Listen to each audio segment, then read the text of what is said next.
ya biko teletawe nso maka na oge na-adịghị anya ya agbapụ ya ọsọ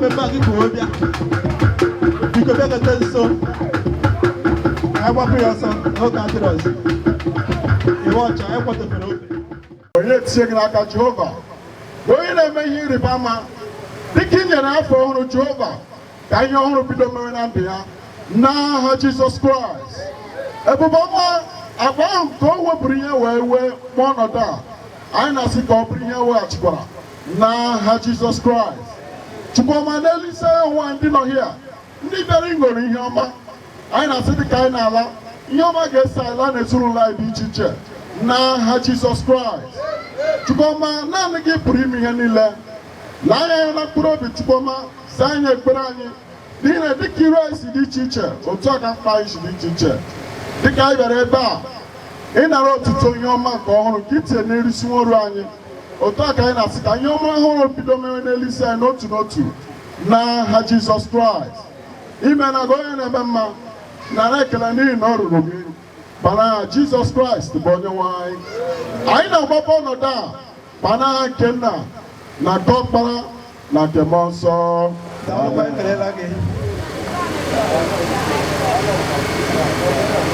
anyị na-akpọkwa osote ya dị Vice Chairman Mr. Ochoba Ugonna ọ nọ nso Anambra ni maọbụ ele ndị na-ekele ụnụ saye wo ogwe ọsọgụ na-ekele ụnụ egwe ọsọgụ abịaruole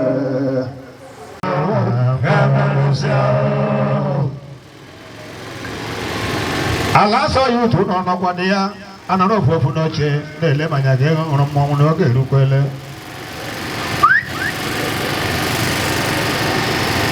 Alanso'S n'ọdịda ole ọpụpụ ọkọlọkọ ka anyị ji eti ka ọ bụ 6 o'clock 9 o'clock ka anyị ji eti egwu a mgbadakwa akọ na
Mekinya na Jona Chima Jojo.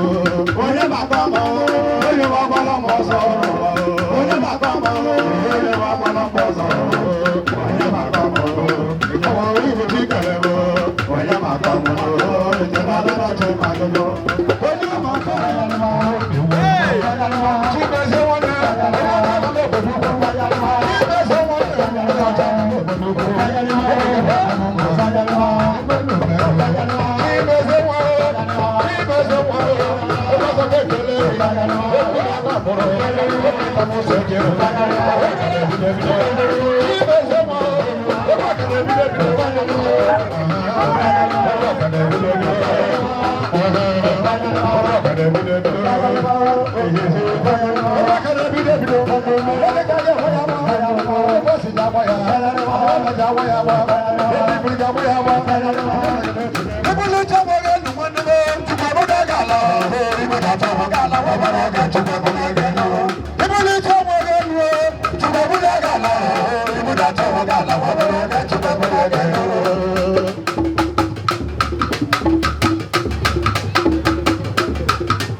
our friend, our mentor, a God sent.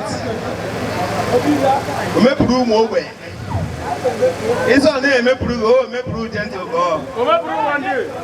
Okay, me prove one day. Oh, me prove for me. Eto wo me prove. Etobia. Yeah. Ete mo yin choga, mo yim chogi me na. Oyem na egwu okwu ya wo nyi mo ofuma. Mmụọ gị ga-akpọ gị na-akpọ eto. One day they go. Njọ eto njọ ọgụ. Ọ ha gbara ya aka ebe. Gote. Ebugoro ihe a abụghị onye m na-ekwu okwu ya.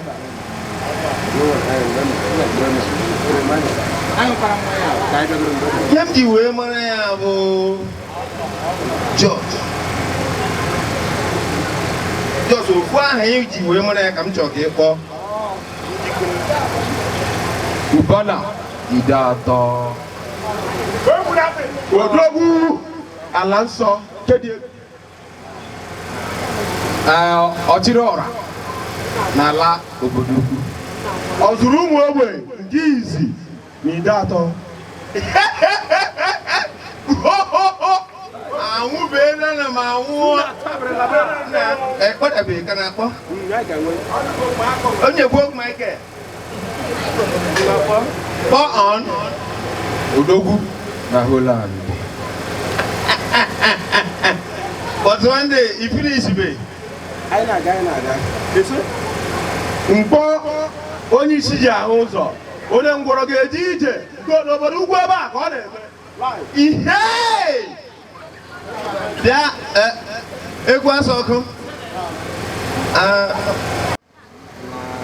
Ịma na maybe introduce ya m dị.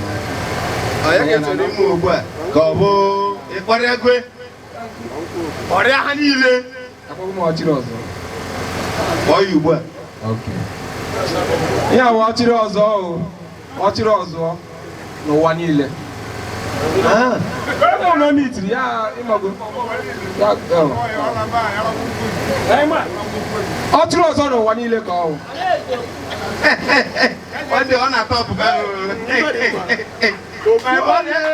Chineke si n'aka ya ezi ụmụ ogbenye ma ọgaranya si n'aka ya were nata ngọzi kedu egwu Emere aha ị ga-aba ya imiri ya wepụ ọchịrị ọzọ n'ụwa niile maka ọkwa ha na-ala ị na-anụ maka akọtakasịa. emere ihe ị ga-aba ya gee ntị ị ga-aba ya bụ ikuku ụmụ ogbenye ikuku ndị yutu ọ ị ga-aba ya mana ego ọsọ ọkụ ngwachere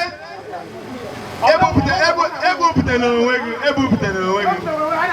agaghị ekwu ofu ka ọ fọrọ ka ikwu okwe ihe m na-ekwu bụ Odogwu Alansọ bụ Odogwu ọ zụrụ ụmụ ogbenye ọkanga oziri anụ ọ na-agba isi anụ a na-agba egbe ya na-akpa nri Chineke nna si n'aka ya ezute ogbenye ozi nna agwa gị ụpịọ ụdị mmadụ ya dị ịtọ ga ịnọ n'obodo ukwu a ga-adị mma egwu na-ekwu mụ na-ekwubude ọ bụrụ na ọ dị ịtọ ga ịnọ gị ise obodo ukwu a ga-adị mma ya bụ Alansọ ụdị mmadụ ya rụkwara aha Jizọs amen. na nke ị na-ahịọ m ihe a hello otu o si dị ka m si chọọ egwu ihe a na-achọ ịhịọ Michael sorry microphone nwadị ka nwa ike ejiji ọfụma kwuo ya ụtọ ahụ o sitere ọ bụrụ na ị ga-ekwutewu otu m si ejide gị pụọ mụ na eto mana eji ya otu esi amana ejibu ya ngwa kwuo ahụ m na m ga-ekwu karịa ndị ọzọ mana ihe ọbụla m kwugawo otu o sitere m n'obi ghọtago ihe mụnwa na onwe m na-akpọ ya wụ ọnụrụbe nwanne agbala ọzọ ihe mụnwa na onwe m na-akpọ ya wụ kọta ọnụ na ihe mụnwa na onwe m na-asọ ọrụ omimi wụ ara ọma na azụ nwa anwụbeela na m anwụọ Wetara m ọzọ nke a ka isi gbaka ya. Ị na-anụ maka rapa a? ngwa kwuo ihe mere na bụ asaka nkụ mana nke nna gwa na onye na-ekwu ka bụ onye na-agba bụ ọzọ Igbo ndụ wa n'ala Igbo niile o mepụrụ onye ọ na-ara ahụ nke izizi n'obodo ugwu Nke Alansọ ka mbụ ndị na Alansọ ya skupi ya ka ọ bụ ya kọwa na ọfụma ka anyị ghọta ọsọ anyị were ya ọdụ ụzọ na-awọ ọ na-arụ ndị otu onye ala aka na-ebuzi m My brother never teach hunting. I won't be another man. One car will be so many here. Okay. Car president, car minara.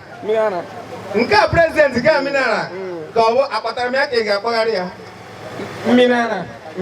Car president. My brother gas school. Minari Peters. Eba igoro ke isa koyin.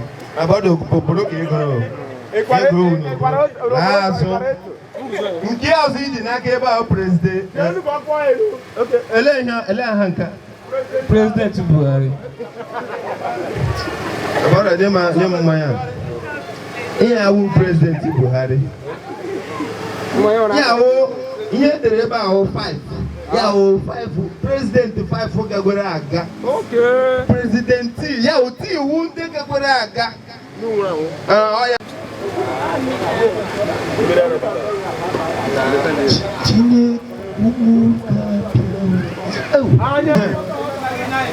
So you will tell me I see now. Tell me she was doing your now. Yeah, where's the money? Oh, you open also even I have Gana go my I tell you through all gentle. Yeah, we can come and see syrup. Inya women marrying I can remain initiate to syrup. Because mother, I want to know.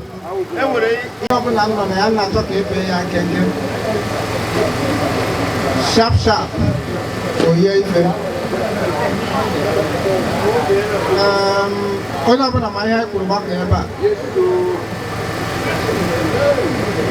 For birthday celebration of our mentor and chairman.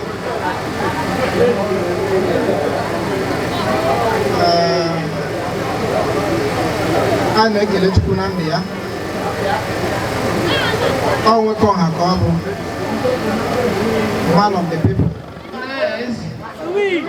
In the person of our child lady in Alanso'S youth, Shamaka Ejeji, the baby G, a very important personality in Alanso'S youth. We really need you at the high table. Baby G, go in here. How can I get my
So, abone wono foto bwa ya gwa osai na keka drama ona ya takwana ya ailawa and in our presence or in our midst I want to recognize